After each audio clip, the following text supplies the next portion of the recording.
Wildcat's Revenge is the brand new RMC hybrid coaster that just opened up at Hersheypark. It replaced the first ever wooden coaster by GCI called Wildcat. It actually paid homage to the original Wildcat coaster that opened up in 1923 at Hersheypark. So this is the third iteration of Wildcat at Hersheypark and is by far the best one yet. It features a height of 140 feet, speeds of 62 miles per hour, 4 inversions. It is an action-packed layout. And we've seen a lot of transformations at this point from Rocky Mountain Construction.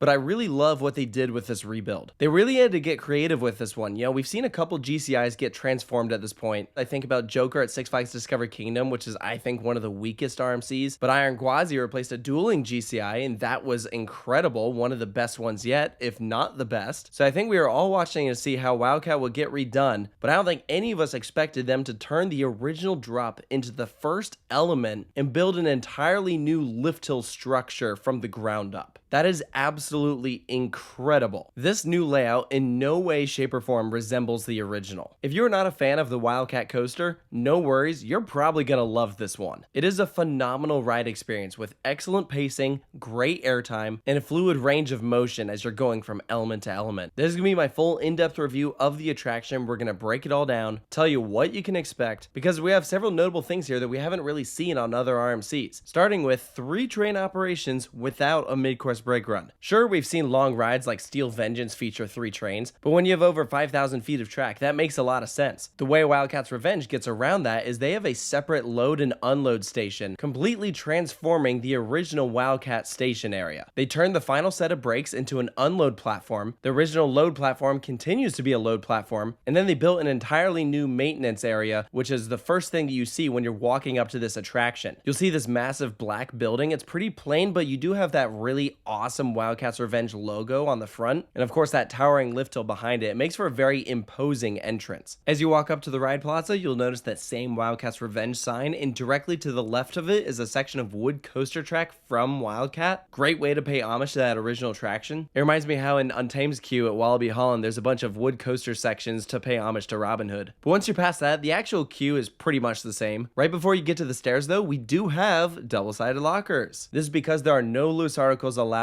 on this attraction. The lockers are free though, so it's the same setup as Sky Rush and Candemonium. Just make sure to remember your locker number and your station number because you're going to need to enter that in when you come back. Much like the original Wildcat, we don't have any theming during this experience. The theme for this ride is that it is the old ride, but a lot better now. When you climb up your stairs into your station area, the train will pull in empty. That's because the previous guests on that train already got off the ride on the platform that's directly to your left. The load and unload times on RMC coasters have always been on the longer side. The only times where they're really efficient is if you have like a lot of team members there, but that'd be a little bit more difficult to do here at Hersheypark because you're also loading and unloading on the same side of the station. It's like Sky Rush. So imagine if you didn't have that load and unload platform, it'd just be a huge cluster of people. This way you don't have to wait for anyone to get off. The gates will open. You don't need to put your loose items on the other side because they're already in a locker. All you do is climb on board the train. Way more efficient. The actual lap bars are the same as what we see on other RMCs, but the seatbelt is a little different. It's a lot lighter. It almost reminds me of the seatbelt that you'd like clip in a toddler in his car seat. It's not the typical belt that you're used to seeing. The bigger change in the restraint area is this like bull riding grip that you see in the center in between your legs. It's very interesting seeing that there. I believe that it's there to help the operators pull up the restraints, but if you're the type of person that gets scared on roller coasters, you absolutely can hold on to it for dear life. Now let's get into this layout, starting with the pre-lift. This section right out of the station is so fun. Honestly, one of my favorites I've seen on a roller coaster. They really used the terrain here. This part was completely custom built from the ground up. They didn't use any of the original coaster because of the placement of the new lift hill. You gradually drop down to the left over a tiny hill. You bank to the left, switch to the right, pass under a section of track, and then start up your pretty steep lift hill. And you're going to start climbing this thing pretty slow. That's because you're waiting for the third train that's currently sitting on that first set of brakes